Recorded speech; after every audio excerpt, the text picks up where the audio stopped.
Civils only में आप सभी का स्वागत है।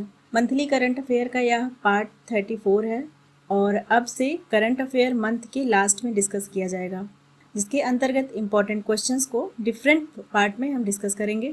इसके अलावा आप सभी के लिए कुछ ज़रूरी अपडेट्स हैं। अगर आप पीईटी के लिए तैयारी कर रहे हैं तो प्रीवियस ईयर के क्वेश्चंस आपके लिए बहुत इंपॉर्टेंट हो सकते हैं, उसका काफ़ी रोल होता है। इसलिए सिविल्स ओनली की तरफ से आपके लिए प्रीवियस ईयर के क्वेश्चंस को एक्सप्लेनेशन के साथ डिस्कस किया गया है। इसके अलावा क्वेश्चन से रिलेटेड अदर इन्फॉर्मेशन भी दिया गया है।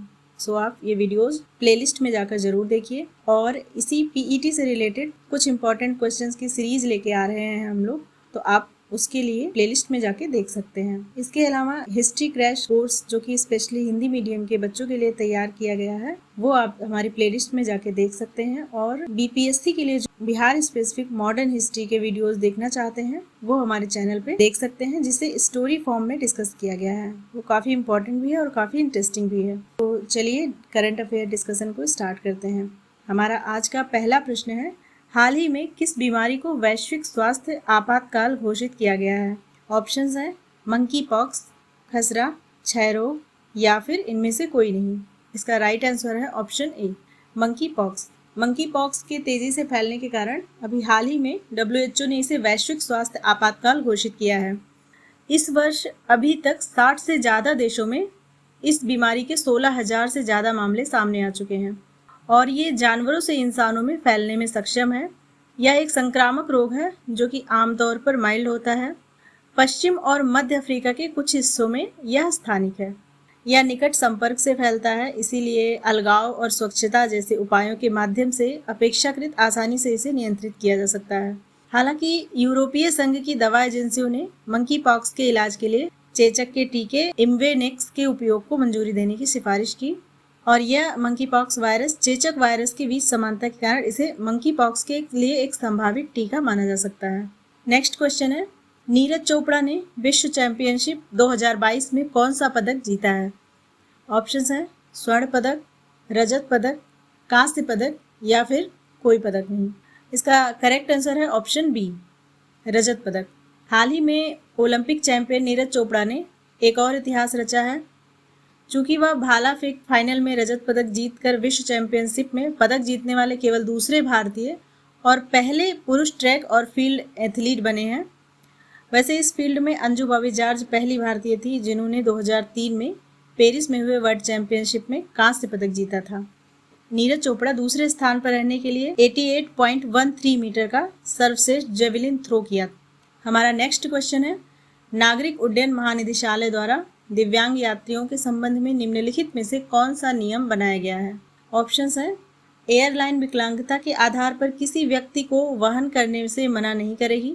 ऑप्शन बी है विमानन कंपनियों को उनके लिए कम से कम 12% सीटें आरक्षित रखनी होंगी। ऑप्शन सी, दिव्यांग व्यक्तियों के लिए हवाई जहाज कंपनियों को कम से कम 1 घंटे के लिए जहाज को रोकना पड़ेगा। ऑप्शन डी, इनमें से कोई नहीं। तो इसका करेक्ट आंसर है ऑप्शन ए, एयरलाइन विकलांगता के आधार पर किसी भी व्यक्ति को वहन करने से मना नहीं करेगी। अभी हाल ही में DGCA ने यानी नागरिक उड्डयन महानिदेशालय ने यात्रियों के संदर्भ में अपने नियमों में कुछ संशोधन किए हैं, जो कि नए नियम हैं। एयरलाइन विकलांगता के आधार पर किसी भी व्यक्ति को वहन करने से मना नहीं करेगी, पहला। हालांकि अगर किसी एयरलाइन को ये लगता है कि ऐसे यात्री का स्वास्थ्य उड़ान के दौरान खराब हो सकता है तो उस यात्री की एक डॉक्टर द्वारा जांच की जाएगी, जो कि स्पष्ट रूप से चिकित्सा स्थिति और यात्री उड़ान भरने के लिए फिट है या नहीं, यह स्पष्ट रूप से बताएंगे और चिकित्सा संबंधी राय प्राप्त करने के बाद ही एयरलाइन उचित निर्णय लेगी। हमारा अगला प्रश्न है, विश्व IVF दिवस निम्नलिखित में से किस दिन मनाया जाता है? ऑप्शंस हैं 12 जनवरी, 20 अप्रैल, 25 जुलाई या फिर 18 नवंबर। तो इसका राइट आंसर है ऑप्शन सी, 25 जुलाई को। 25 जुलाई 1978 को इंग्लैंड के मैनचेस्टर में IVF तकनीक से दुनिया की पहली test tube baby Louise Brown का जन्म हुआ था। दुनिया में इससे पहले IVF बच्चे के जन्म के बाद इस दिन को विश्व IVF दिवस घोषित किया गया था। और चिकित्सा अनुसंधान के अनुसार 1981 से शहरी भारत में बांझपन में 50% तक की वृद्धि हुई है और भारत में 10 से 15% जोड़े बांझपन से पीड़ित हैं। ये IVF यानी इन विट्रो फर्टिलाइजेशन या टेस्ट ट्यूब बेबी उन लोगों के लिए मददगार चिकित्सा प्रक्रियाओं में से एक है जो कि प्रजनन समस्याओं से जूझ रहे हैं। हमारा अगला प्रश्न है, 68वें राष्ट्रीय फिल्म पुरस्कारों में सर्वश्रेष्ठ फीचर फिल्म का पुरस्कार किस फिल्म को दिया गया है? ऑप्शंस हैं भोज, RRR, सोराराई पोट्रू या फिर मिमी। इसका राइट आंसर है ऑप्शन सी, सोराराई पोट्रू। 68वें राष्ट्रीय फिल्म पुरस्कारों के विजेताओं की घोषणा नई दिल्ली में की गई और ये प्रतिष्ठित पुरस्कार भारत सरकार के फिल्म समारोह निदेशालय द्वारा प्रशासित किए जाते हैं। और इस वर्ष सर्वश्रेष्ठ फीचर फिल्म का पुरस्कार एक तमिल फिल्म सोराराई पोट्रू को दिया गया, जबकि इसके अभिनेता सूर्या और अपर्णा बालमुरली ने 2 पुरस्कार जीते हैं। तानाजी के लिए अजय देवगन ने सर्वश्रेष्ठ अभिनेता का पुरस्कार भी साझा किया अभिनेता सूर्या के साथ, यानी कि अजय देवगन और सूर्या को सर्वश्रेष्ठ अभिनेता का पुरस्कार साझे रूप से प्रदान किया गया है। हमारा अगला प्रश्न है, हाल ही में ह्यूमन स्पेस फ्लाइट एक्सपो का आयोजन किस शहर में किया गया? ऑप्शंस है नई दिल्ली, बेंगलोर, इंदौर या फिर मुंबई। इसका करेक्ट आंसर है ऑप्शन बी, बेंगलोर में। आज़ादी के अमृत महोत्सव के एक भाग के रूप में मानव अंतरिक्ष उड़ान केंद्र इसरो ने हाल ही में जवाहरलाल नेहरू तारामंडल बेंगलोर कर्नाटक में समानव अंतरिक्ष उड़ान एक्सपो का आयोजन किया गया। यह भारतीय स्वतंत्रता के 75 साल पूरे होने के उपलक्ष्य में एक अंतरिक्ष थीम आधारित उत्सव था। इस कार्यक्रम के अंतर्गत डोम शो, प्रतिष्ठित व्यक्तियों द्वारा व्याख्यान, इसरो मॉडल का प्रदर्शन, मानव अंतरिक्ष उड़ान मिशन के लिए प्रौद्योगिकियों, इंटरैक्टिव गेम, विज्ञान गतिविधियों और छात्रों के लिए प्रतियोगिताएं शामिल थी।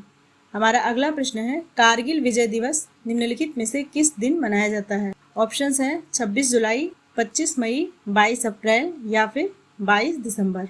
इसका करेक्ट आंसर है ऑप्शन ए, कारगिल विजय दिवस हर वर्ष 26 जुलाई को मनाया जाता है और 26 जुलाई 1999 में कारगिल युद्ध में पाकिस्तान पर भारत की जीत हुई थी। इसी के उपलक्ष्य में यह विजय दिवस मनाया जाता है।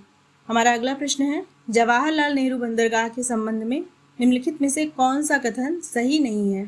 पहला कथन है, यह एक कृत्रिम बंदरगाह है। दूसरा है, यह महाराष्ट्र राज्य में स्थित है। तीसरा कथन है, यह भारत का पहला 100% लैंडलॉर्ड वाला प्रमुख बंदरगाह है।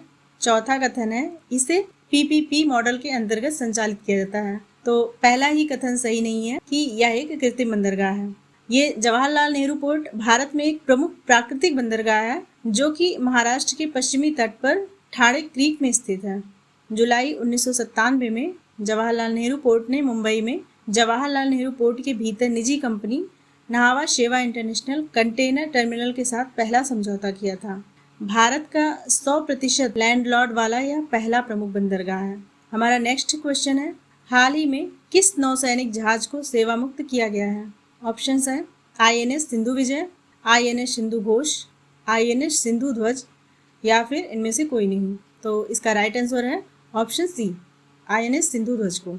INS सिंधु ध्वज 35 वर्ष तक अपनी सेवाएं प्रदान करने के बाद 16 जुलाई 2022 को भारतीय नौसेना से सेवा मुक्त हो गया। नौसेना में अपनी पूरी यात्रा के दौरान यह सिंधु घोष, जो रूस द्वारा निर्मित किया गया, इस श्रेणी की पनडुब्बियों में आत्मनिर्भरता प्राप्त करने के लिए भारतीय नौसेना के प्रयासों की ध्वजवाहक थी। यह इकलौती ऐसी पनडुब्बी है जिसे प्रधानमंत्री श्री नरेंद्र मोदी द्वारा इनोवेशन के लिए CNS रोलिंग ट्रॉफी से सम्मानित किया गया। नेक्स्ट क्वेश्चन है, हाल ही में भारत और चीन ने उच्च स्तरीय सैन्य वार्ता का कौन सा दौरा आयोजित किया? ऑप्शंस हैं 10वां, 14वां, 16वां या फिर 12वां।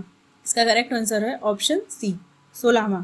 भारत और चीन पूर्वी लद्दाख में LAC यानी वास्तविक नियंत्रण रेखा पर गतिरोध के बाकी बचे बिंदुओं संबंधी शेष मुद्दों को हल करने के उद्देश्य से हाल ही में 16वीं दौर की उच्च स्तरीय वार्ता किया है। यह बैठक इस क्षेत्र में LAC पर भारतीय सीमा की ओर चोशुल मोल्दो बैठक स्थल पर हुई। भारतीय सेना और चीन की पीपल्स लिबरेशन आर्मी के बीच इससे पहले 11 मार्च 2022 को वार्ता हुई थी। वैसे आपको यहाँ पे सारे फैक्ट्स याद रखने की जरूरत नहीं है। अभी हाल में जो भी एग्ज़ाम होने वाले हैं उसके लिए यह ज़रूरी है कि ये वार्ता कौन से दौर की है और हो सकता है यह वार्ता आगे भी जारी रहे। वैसे हाल ही में विदेश मंत्री S जयशंकर और चीन के उनके समकक्ष वांग यी ने 7 जुलाई को बाली में पूर्वी लद्दाख में स्थिति पर बातचीत की थी। G20 देशों के विदेश मंत्रियों की बैठक के इधर 1 घंटे तक चली मुलाकात में जयशंकर ने वांग को पूर्वी लद्दाख में सभी लंबित मुद्दों को जल्द से जल्द हल करने की आवश्यकता के बारे में भी बताया था। हमारा नेक्स्ट क्वेश्चन है, हाल ही में उद्घाटन किए गए बुंदेलखंड एक्सप्रेस वे की लंबाई कितनी है? ऑप्शंस हैं 300 किलोमीटर, 296 किलोमीटर, 250 किलोमीटर या फिर 560 किलोमीटर। इसका करेक्ट आंसर है option B, 296 kilometre Bundelkhand expressway की लंबाई है, जिसका हाल ही में अभी प्रधानमंत्री नरेंद्र मोदी द्वारा उद्घाटन किया गया उत्तर प्रदेश में। और बुंदेलखंड एक्सप्रेस वे के कारण चित्रकूट से दिल्ली की दूरी 3 से 4 घंटे तक की कम हो गई है। तो ये थे हमारे कुछ इंपॉर्टेंट करंट अफेयर्स। मिलते हैं नेक्स्ट पार्ट में। Thank you so much.